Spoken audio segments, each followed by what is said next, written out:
Okay, we'll get going with Coach Frost. Questions?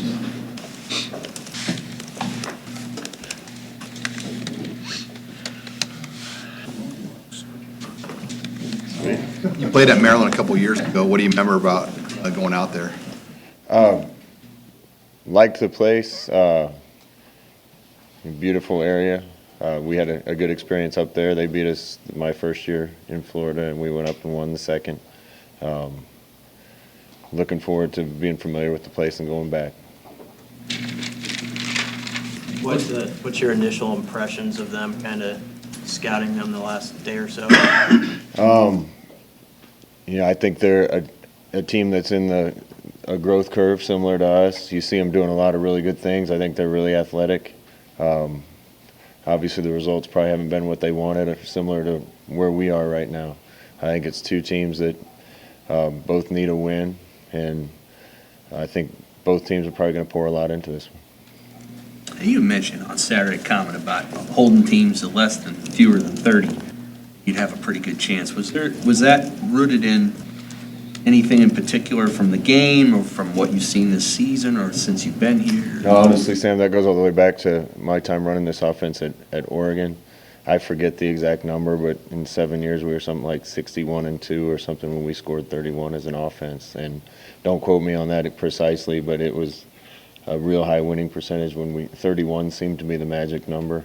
But again, in certain games, you point the finger at one phase of our team, and in other ones, it's another one. We've won games 9-6 and 13-10 here, so we just got to put it all together as a team. Just right now, it seems like when we play well in one phase, the other two aren't as good, and vice versa. So we got to put a complete one together as a team. When you went back and watched, did you come out of it thinking of Adrian the way you talked about him after the game? Do you think he played pretty well? Yeah, I thought Adrian looked more like the Adrian we all expected Saturday. I thought he ran with a purpose, made some really good throws. You're never going to play a perfect game at any position. It's just obvious at quarterback to everybody since that's where the eyes are when there aren't good plays. And he had a few, I think, that we can still get fixed, but that's a lot closer to the play that we all expect from a player of Adrian's caliber. You think Diedrich had that in him to be able to run as well as he did earlier, or does that show his growth? I think Diedrich's continuing to get better, and I think he will continue to get better. I think he's getting more comfortable in our scheme and our system. But he had a great game. A lot of his success Saturday was due to some other people too. The offensive line blocked really well. I thought it was our best game. Thought the offensive coaching staff did a good job scheme-wise and getting him in some good situations. We blocked a little better downfield. There was a lot of things that happened that went into that, but obviously Diedrich had his best game. Were there any instances, Scott, in that game or in the second half where you wish you would have had him on the field? He was sore today. He got beat up pretty good with some of his carries. We played him as much as we thought we could. There's a couple plays that, we wish there was somebody on the field that might have made one more play here or there. But that's where we are right now. And he didn't get as many carries in the second half. We didn't have as many plays in the second half. And he was getting worn down a little bit. So we were trying to spell him. We had to throw more in the second half. So there were some other things that went into that. But as he keeps going, I think he'll be able to carry more and more of the load. What did you see from some of the younger guys on the defensive line, and maybe what's that next step for some of those players going into the Yeah, I mean, there's bright spots there with some of the way some of our young guys have been playing. And several of them have gotten opportunities to get in and get their feet wet in college football and thought they did a good job. And Ty Robinson stands out from Saturday. He held his own out there. Garrett Nelson keeps playing better and better. And there's guys at different positions that have taken advantage of their chances as well. What did you think of your kickoff team? I mean, as far as them taking them out of the end zone, I mean, what do you want them to do in those situations? I mean, do you want them to fair catch more? I mean, how do you guys address that?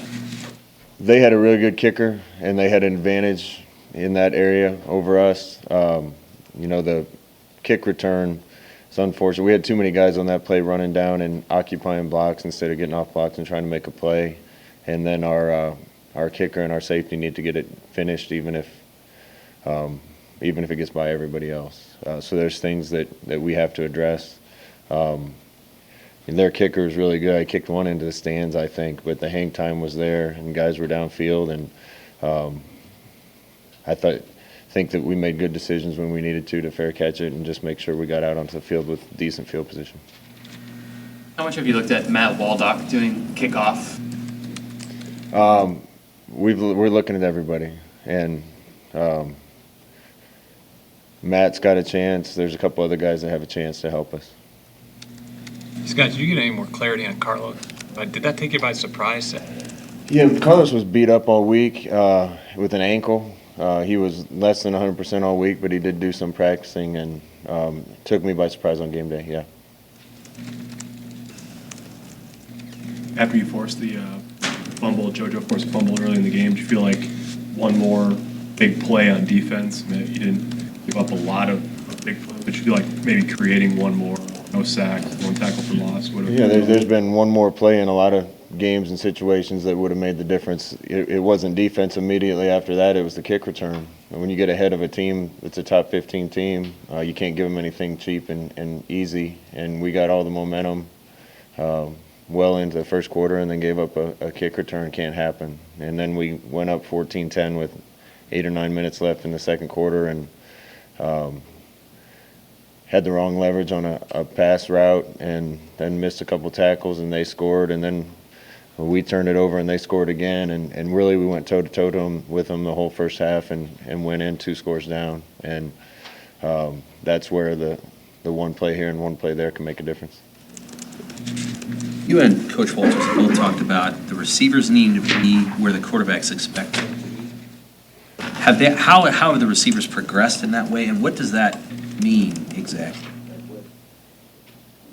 What do you mean by that? Well, if you played football, there's timing to pass routes, there's spacing to pass routes, and for a quarterback to trust to throw things before guys come out of break, they need to be where he's expecting them to be. How have they improved or progressed in that this season? Some have improved and progressed well.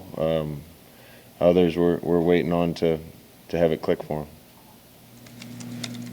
Scott, with your extension the other day, there's a bunch of West coaches that are locked up for a long time. I guess what's that kind of say to you about the coaches in your division? There's good coaches in this league. Everywhere I've gone, there's been good coaches. Definitely good coaches in this league. I talked about this is where we wanted to be. This is the program that I care about. I'm going to do everything I can to get it fixed, and we're going to get it fixed. One of the other things we all really appreciated about this school and the Big Ten in general is there's some length to coaching tenures in this league, and that's not always the case in a couple other Power 5 leagues. Like I said, I'm grateful to Ronnie and Bill and the leadership on this campus for having faith in us. This was a fix, and we're in the process of getting it fixed, and it's going to happen. But grateful for the people in Nebraska that are as impatient as I am, but that trust us, and grateful to people on campus that trust us as well. Along those lines, you've had a couple home games now to bring kids in since you announced the expansion project. What kind of response specifically to that have you heard from visitors, visiting recruits that have come into your home games? Yeah, guys are excited. The guys we're recruiting for this class right now, get to spend quite a bit of time in a new facility. I think it'll help us even more when there's plans and mock-ups of what it's going to look like done. Then it'll help us even more when we break ground. Then it'll help us even more when it's up and usable. So we'll continue to show guys the facility and resources that they'll have. And listen, recruiting's competitive, so any advantage we can get, we're going to take advantage of. Has it panned out about how you thought in August with the true freshmen who were going to play this year and guys who weren't quite ready? Or is that something that evolves as the season goes on? Yeah, that's a ever-moving target, and we've done the best we could. There's a few guys that, knowing some of the injuries that we've had and some of the places where we haven't had enough depth that we think maybe we should have tried to just go ahead and play guys. We tried to play them as they were ready to play, and as we felt like they were prepared to go out and do it. We're going to be glad that we saved the year for some of these guys down the road. But there are a couple spots where we think maybe if we'd have played them, we could have got a little more help.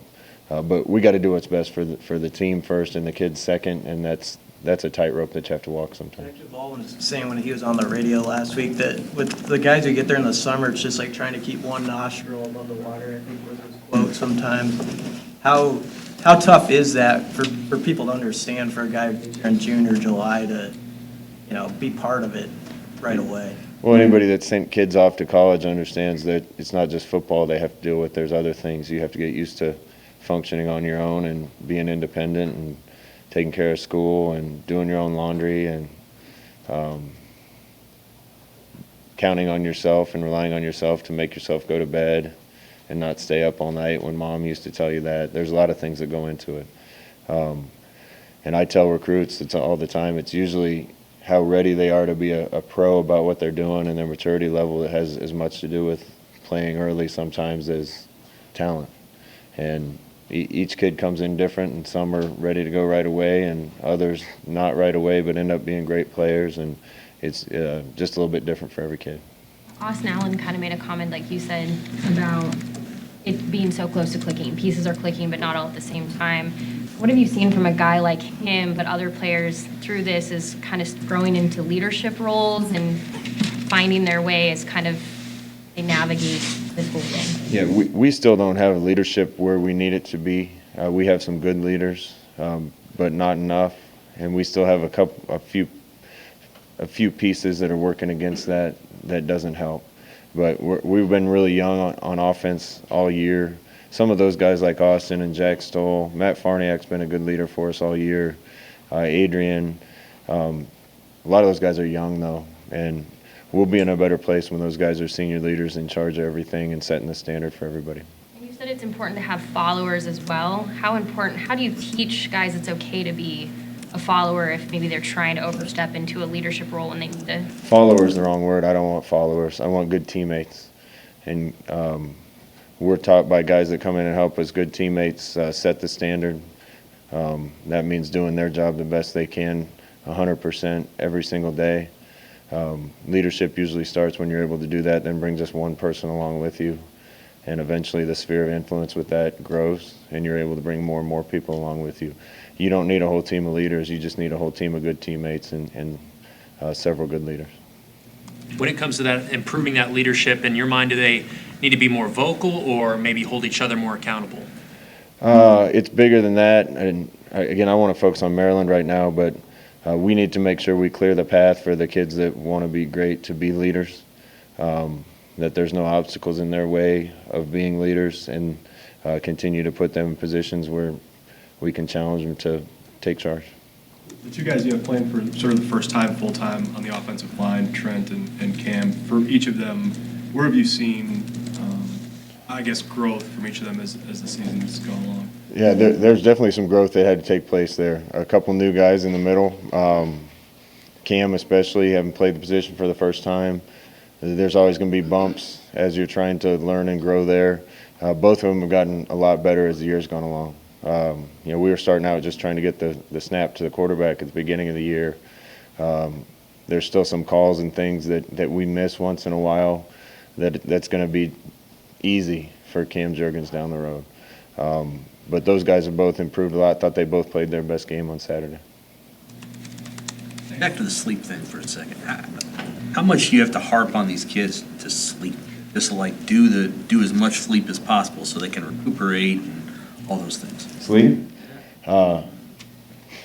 Biggest predictor of performance on the field is sleep. And we have guys come in and talk to our team about sleep and sleep habits all the time, the right way to do things. Really, a student athlete in the middle of a season needs 8 or 9 hours of sleep a night, and that's hard to get. But that can have a lot to do with performance. And we try to educate guys on it as much as we can. At the end of the day, we can't tuck them into bed at night, and guys have to care enough about their product on the field and the team to make good decisions. How do you police it? Or like, how can you tell somebody's doing what they're supposed to be doing in that area? It's scientific around here because of Zach and Dave and our trainers. We can monitor it some. We don't try to make that a police state type deal. You have to be in bed at a certain time. We just want to help guys be the best they can be. So we can monitor it, see how they're sleeping, seeing how much sleep they get. And the biggest thing is educating them on how that can affect performance. Bowl eligibility is something you talk about with these guys, and do you sense from the seniors that it's kind of a now or never thing, or even from the younger guys that they want those extra practices to help the program? No, you guys do plenty of talking about things like that. For us, we're talking about Maryland. We're focused on practicing and playing the best we can this week. As you guys are building it up, what's the value of a win or a positive result after this stretch, just to show that things are in that direction? What's that value to the guys? We just need to win. That's it. You can't put any more on it than that. In some ways, winning's a habit and losing a habit. And I think there's a few too many guys on our team that are conditioned to not win. And we need to flip that and make sure that winning's a habit. But in order to do that, you got to get one. And it's been too many weeks since we've gotten one. Scott, are you familiar with Mike Luxley very much? Yeah, I know Mike. You run into a lot of people through coaching circles. Your thoughts on his offensive philosophy? Obviously, that's what he prides himself on. Good man, good coach. You guys try to think about their kickoff returns, get 2 returns for touchdowns this year. Do you think about strategies for how to handle him based on what happened against Wisconsin? No, we don't look at it or think about it at all. What do you think is important to how you guys deal with him? We're working on it. All good? Hi, this is Jason Jorgensen, Sports Director at KRVN. Thanks for watching our YouTube video. To keep up to date with everything we have going on with our sports coverage, you can find that, and we'd love to have you subscribe to our channel. Just hit the little red button in the right corner.